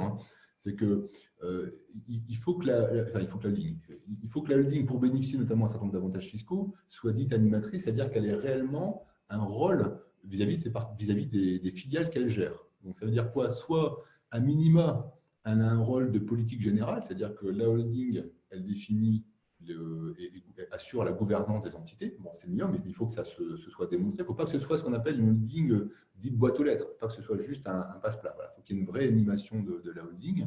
Et puis, deuxième condition ou deuxième élément complémentaire, c'est que la holding assure des prestations pour le compte de ses filiales, puisque vous avez créé une entité au-dessus, qui est en capacité de rendre des prestations, par exemple de type administratif, juridique, comptable. Bon, l'intérêt est de mutualiser, de réduire les coûts. Et puis, vous pouvez aussi, par exemple, je ne l'ai pas indiqué là, donc je le dis oralement, mettre à contribution les entités via ce qu'on appelle la remontée de management fees. Donc, ce ne sont pas dividendes. C'est-à-dire que je fais payer à mes filiales un coût lié au rôle que je joue. Évidemment, il faut fiscalement le justifier, évidemment. Donc, notamment quand c'est uniquement un rôle politique d'animation, des management fees qui vous permet finalement de remonter du résultat sur votre holding. Donc, alors ça, je vais passer ces quelques slides rapidement parce que ça reprend un petit peu les différentes formes juridiques. On les a vues avant, donc je dirais logiquement, on ne va pas revenir dessus. Alors, donc, ça peut être une SAS, ça peut être une SARL, ça peut être une société civile, avec chacune ses particularités. Parlons peut-être, pour le temps qui nous reste, justement de la fiscalité des dividendes. Ça peut peut-être vous intéresser, évidemment. C'est que, alors, souvenez-vous, on l'a dit tout à l'heure, quand c'est une personne physique qui perçoit un dividende d'une société qu'elle détient, elle paye ce qu'on appelle la flat tax. Donc, c'est une imposition forfaitaire de 30% qui couvre en l'occurrence 2 taux qui sont des prélèvements sociaux puis à 12,8% d'impôt sur le revenu. Et donc, bon, ça, c'était une mesure qu'avait annoncé le président Macron lors de son élection, qui est en place et qui permet d'avoir une imposition, somme toute, limitée. Et comme, alors, excusez-moi, il y a une phrase sur les CRL, elle ne doit pas être ici, je la modifierai, et qui est une imposition fiscale qui n'emporte pas de cotisation sociale, sauf dans le cas de la SARL, c'est ce que j'ai voulu indiquer ici, pour la remise en cause possible en 2021, mais qui pour l'instant, on n'a pas encore lu précisément. Donc ça, c'est quand une personne physique distribue. Quand c'est une personne, d'ailleurs, oui, je finis, personne physique, ça, indiqué c'est 10%, j'en ai parlé tout à l'heure. Quand c'est une personne morale, c'est-à-dire que j'ai créé une holding, la holding détient la filiale, et la filiale me remonte des dividendes. C'est le cas que j'exposais avant. Là, vous avez 2 régimes à regarder. Soit vous avez ce qu'on appelle le régime Murphy, c'est-à-dire que si la holding détient une participation de moins 5% dans une société depuis plus de 2 ans, on peut appliquer le régime Murphy. Et là, vous avez une remontée de dividendes en quasi-franchise, puisqu'il y a une quote-part seulement de 5% du montant des bénéfices qui sera réintégré au résultat imposable de la holding. Voilà. Et le deuxième régime, et je n'irai pas plus loin parce que je ne vois pas que ça devienne trop complexe, mais c'est important de le savoir, vous pouvez mettre en place ce qu'on appelle une intégration fiscale, c'est-à-dire que vous avez plusieurs entités, vous en avez 2, 3, 4, ça peut arriver, que vous détenez au moins 95%, c'est la condition. Vous prenez une option à l'intégration fiscale, c'est-à-dire entre la société mère, une ou plusieurs entités, vous choisissez votre périmètre, c'est libre, vous pouvez dire je prends celle-ci, je ne prends pas celle-ci. Et cette fois-ci, vous allez donc payer un impôt qui sera, pour faire court, la somme des résultats, donc des résultats positifs et des résultats négatifs pour calculer l'impôt. Et sur la remontée de dividendes, puisque c'était mon sujet, cette fois-ci, donc le dividende n'est pas imposé, donc il est déduit du résultat fiscal au niveau du groupe. Par contre, vous ne réintégrez une quote-part de dividendes qui n'est plus cette fois, enfin quote-part de frais et charges qu'on appelle, qui n'est plus de 5%, mais qui n'est que de 1% en intégration fiscale. Voilà. Donc pour dire que la distribution de dividendes dans le cadre d'un groupe entre une société mère et ses filiales se fait dans une fiscalité extrêmement réduite pour éviter le frottement fiscal. Je vois qu'il est 29. Je ne sais pas si vous avez quelques questions peut-être sur ces derniers points. Je vous laisse un peu la parole. Excusez-moi, est-ce que vous pourriez juste revenir sur la slide d'avant concernant la remontée de dividendes en personne physique? Là. Voilà, juste pour comprendre, parce que là, Oui. Il y a une petite confusion entre les deux modèles, s'il vous plaît. D'accord, bien sûr. Là, vous détenez une société en tant que personne physique. Donc, quand la société distribue un dividende, c'est vous, personne physique, qui le recevez. Dans ce cas-là, normalement, le dividende, il est soumis directement à l'impôt sur le revenu. Okay. Dans ce cadre-là, ce qu'on appelle la flat tax, l'imposition du dividende sera plafonnée à 30% d'imposition. Donc, personne physique, je reçois un dividende, je dois verser sur ce dividende 30%, qui correspondent à 17,2 de prélèvements sociaux plus un forfait d'impôt sur le revenu de 12,8%. Si c'est une société qui reçoit le dividende, ce n'est pas la même chose. Donc, ce n'est pas une personne, si c'est une société. Donc, je reviens ici. Voilà. Si c'est une société, il y a 2 cas. Soit vous êtes dans le régime Murphy parce que vous détenez la société au moins à 5%. Dans ce cas-là, le dividende qui est reçu au niveau de la société mère n'est pas soumis à l'IS, il est déduit du résultat fiscal, sauf une quote-part de frais et charges de 5% du dividende qui sera soumis à l'impôt. Premier cas. Deuxième cas, si c'est une société toujours qui reçoit ce dividende, le cas de l'intégration fiscale, c'est-à-dire que vous avez une société, il y a un groupe de sociétés, la holding détient ces sociétés à au moins 95%, d'accord ? Vous avez pris l'option d'intégration fiscale. Dans ce cas-là, le dividende qui va remonter à la société mère, lui aussi ne sera pas imposé. Et la seule quote-part qui sera imposée, ce sera une quote-part de frais et charges, cette fois-ci non plus de 5%, mais de 1%. Donc, c'est un avantage pour l'intégration fiscale. Est-ce que c'est clair? Parfait, je vous remercie. Je vous en prie. Moi, je voulais savoir s'il y avait un intérêt à créer une association avant de passer à un statut juridique plus formel pour éviter effectivement, pour tester une activité en fait. Non, parce que le principe de l'association, pour éviter toute fiscalité, c'est qu'elle n'est pas un but lucratif. C'est le principe de l'association. Donc, l'objet social, et d'ailleurs on le voit dans les grandes associations, l'objet social fait que c'est à but non lucratif, et donc effectivement on sort d'une fiscalité classique d'une société, puisque ce n'est pas en concurrence avec une société. Et par contre, une société qui commence à développer une activité commerciale, qui en fait a un secteur d'activité qui est dit lucratif, dans ce cas-là, elle re-rentre dans un régime fiscal de type TVA, etc. Donc, objectivement, passer par une association, si j'ai compris la question. Hein, oui, tout à fait. Ouais, c'est ça. Pour faire du business, ce n'est pas une bonne idée. D'accord, ok. Merci beaucoup. Oui, bonjour, j'avais une question concernant la SASU. Oui. J'aimerais créer une SASU parce que je suis associé unique en fait. Est-ce que, par exemple, si je mets un exemple de 5 000 euros capital social et qu'il y a en fait un investisseur qui investit 10 000, est-ce qu'il ne prend pas la possession de la société? Comment ça peut se faire? Alors, effectivement, bonne question. Alors, j'en ai un petit peu parlé, mais je suis allé trop vite. C'est très important ce que vous dites. Et d'ailleurs, j'en ai parlé quand je vous ai dit, souvenez-vous, quand je fais rentrer un nouvel associé. Un nouvel associé pouvant être un investisseur. Vous avez un capital de 5 000 euros. Donc, 5 000 euros, aujourd'hui, c'est effectivement, vous avez 100% du capital. Si quelqu'un apporte 10 000, c'est clair que si vous valorisez la société au prix de départ, au prix de création, ben effectivement, vous avez raison, il prend plus, enfin, il prend l'essentiel de votre possession. Vous l'avez compris. Mais en fait, non. Pourquoi non? Parce que justement, le calcul de la quote-part de capital, d'accord, que vous allez lui donner, il va dépendre de la valeur de l'entreprise. Et donc, ça veut dire que la société, vous l'avez créée, je ne sais pas, peut-être 6 mois, 1 an. Comment dire, il faut se mettre d'accord avec l'investisseur sur le prix d'entrée, c'est-à-dire sur la valeur de l'entreprise que vous donnez dans le temps, qui va évoluer, et donc notamment aujourd'hui, et pour dire, voilà, avec tes 10 000 euros, hein, c'était l'exemple, avec 10 000 euros que vous mettez au capital, ben, vous n'aurez qu'un pourcentage de autant. C'est-à-dire, d'accord, c'est-à-dire qu'aujourd'hui, vous avez 100% avec 5 000 euros. D'accord, c'est bien ça. Oui, Voilà. c'est ça. Donc demain, il apporte 10 Pas 000 établi, donc c'est vraiment au départ, c'est juste un investissement pour m'aider, en fait, par exemple. euros. Voilà. Demain, quelqu'un qui vient qui apporte au capital 10 000 euros de fonds propres, ben, alors d'ailleurs, il y a deux possibilités au passage. Hein. Première possibilité, vous donnez une valorisation à votre société qui fait qu'avec ces 10 000 euros, il n'aura que, par exemple, 10%.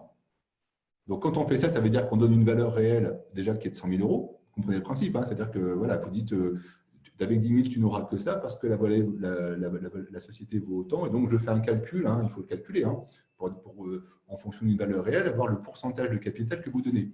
La deuxième possibilité, c'est que vous ne donnez pas de capital, hein, vous donnez une petite quote-part de capital, donc c'est un calcul aussi à faire, hein, en fonction d'une valeur, et le delta, vous le mettez en compte courant, en apport de trésorerie. D'accord. Donc, il y a deux possibilités, en fait. Et même en SASU, hein, c'est-à-dire que moi, je suis tout seul. Non, c'est-à-dire que si vous êtes en SASU, après, vous allez basculer en SAS. Vous êtes tout seul. Je n'ai pas compris votre question, excusez-moi. Non, c'est juste, je suis tout seul, je monte ma boîte tout seul. Oui. Mais il y a quelqu'un d'autre qui souhaiterait investir pour m'aider, un membre de la famille, par exemple, qui apporterait plus que moi, en fait, dans le capital social d'une SASU. Oui. Alors, non, donc à la création, vous ne pouvez pas, j'ai compris. Non, attention, c'est différent. À la création, vous ne pouvez être que dans le cas 2 que j'ai évoqué. À la création, vous ne pouvez pas, sauf montage particulier, mais voilà. Sur le principe, puisque la société vaut 0 à la création, la seule solution que je vois, c'est qu'effectivement, de dire à votre, je ne sais pas si c'est un nom, etc., s'il apporte 20 000 euros, il met peut-être… Il faut voir la quote-part que vous lui donnez. Si vous lui dites, par exemple, vous avez 10 000, vous voulez qu'il ait combien un tiers du capital, 20%. Enfin, vous voyez, c'est quoi le deal que vous voulez passer avec lui? Vous comprenez? Donc, si vous dites, par exemple, vous voulez qu'il ait que 10%, bah, ça veut dire, pour faire court, hein, si vous avez un capital de 10 000 euros, 10%, on va mettre 1 000 euros en capital. OK? Et les 19 000 à côté, il les apporte en compte courant. Et ça devient la trésorerie. Et donc, ce n'est pas du capital. Maintenant, si vous dites on fait à 55, enfin, ça dépend complètement du projet que vous voulez construire avec lui. Et voilà, il intègre en tant qu'associé et il a une part, soit c'est juste pour m'aider. Dans ce cas-là, ça atterrit dans la trésorerie, mais lui, il n'intervient pas dans les décisions de l'entreprise. Alors ça, c'est encore autre chose. C'est-à-dire que, je m'explique, si vous passez sur un montage où, par exemple, vous lui donnez 10% du capital, hein, si c'est ça, 10% du capital, vous avez 90%, c'est vous qui êtes le dirigeant, etc. Donc, après, il est associé, il a un droit d'information sur les pourcentages, etc. Ça, c'est une chose, mais il ne rentre pas dans la direction de l'entreprise. Sauf si vous lui donnez un rôle par ailleurs. Mais ce n'est pas les 10% qui vont lui donner un droit. Par contre, effectivement… si vous dites, par exemple, je ne sais pas, sur les 20 000 euros, vous en mettez 10 en capital, comme vous, ça fait 10 000 et 10 000, vous êtes d'accord? Là, vous êtes à 50-50. Attention, 50-50, il n'y a rien de plus mauvais parce que 50-50, en tout cas, ça pose des questions de décision et on peut trouver des situations de blocage quand on est strictement à 50-50.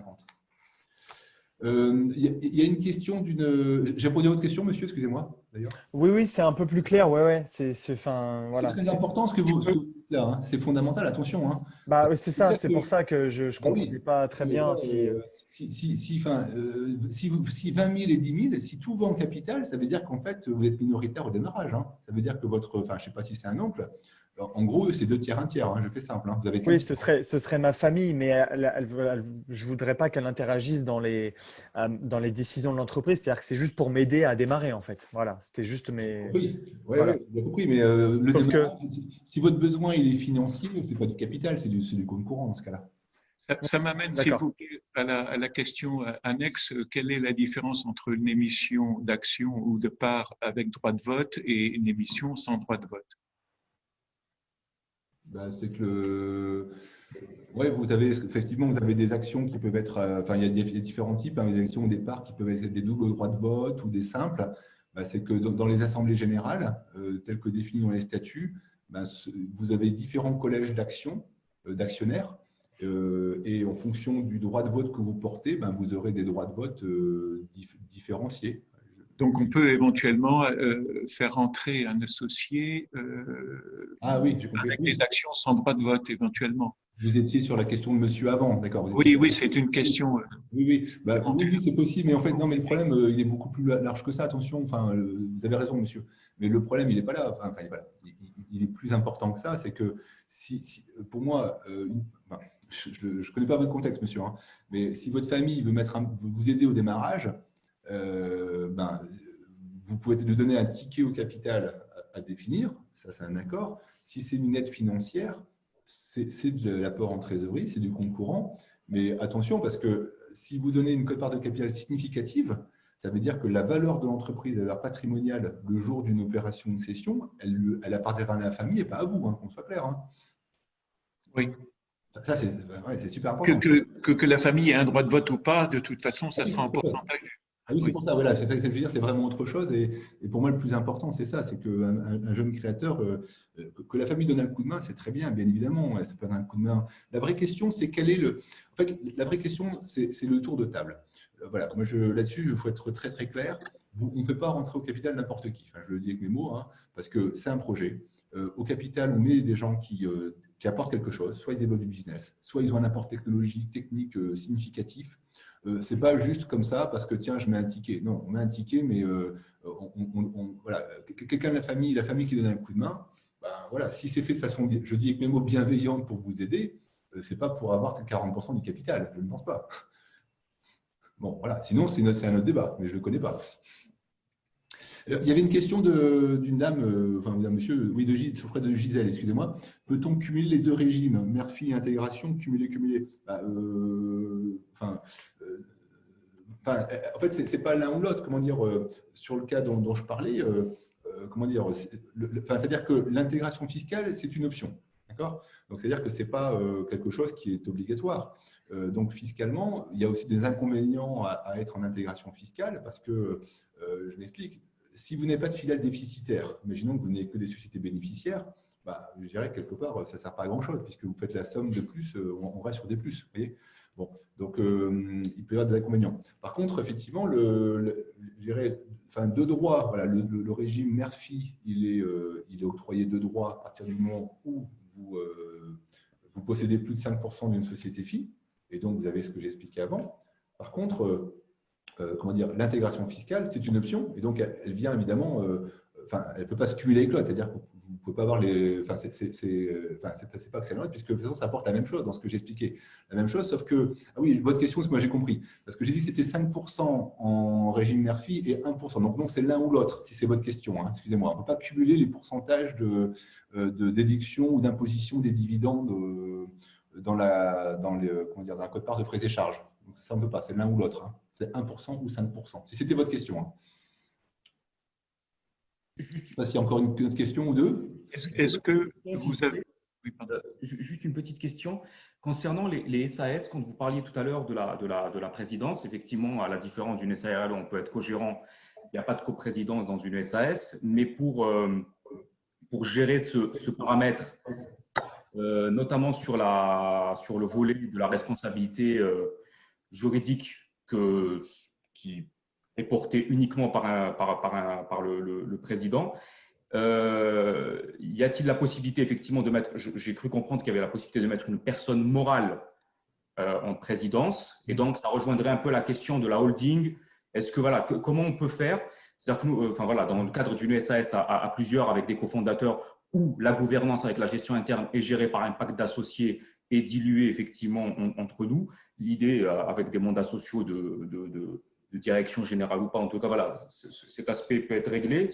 Simplement, la présidence, à défaut d'être prise par une personne physique, avec ce bémol qui est sur la partie de la responsabilité face à des défaillances de l'entreprise, comment peut-on mettre en place quelque chose qui, au final, donne à tout le monde la même responsabilité en éventuellement mettant une personne morale qui est une SARL en holding avec une cogérance, j'en sais rien. Enfin voilà, j'ai juste une question qui est à creuser, mais… Ouais. Alors, première chose, c'est que vous pouvez quand même, dans une SAS, sauf erreur de ma part, nommer et faire figurer sur le CABIS, je crois, un directeur général. C'est-à-dire qu'il y a le président qui est responsable vis-à-vis des tiers. Vous pouvez en complément avoir des directeurs généraux qui statutairement, il faut voir les statuts que vous mettez en place, hein, ont un rôle, un vrai rôle, hein, vous voyez, une vraie responsabilité. Il faut regarder s'ils peuvent être mandataires sociaux et figurer sur le CABIS pour vraiment voir la question des mandataires sociaux et de la gestion, ça, ce n'est pas un problème, effectivement, dans les statuts. Par contre, nous, la question, c'est vraiment par rapport à la responsabilité. Parce que, a priori, le seul qui est responsable vis-à-vis des tiers, des défaillances de l'entreprise, c'est le président. Et donc, il y en a quand même un qui porte un poids plus lourd que les autres. Donc, on ne veut pas procéder de la sorte parce que ça serait quand même assez injuste. Vis-à-vis de l'un.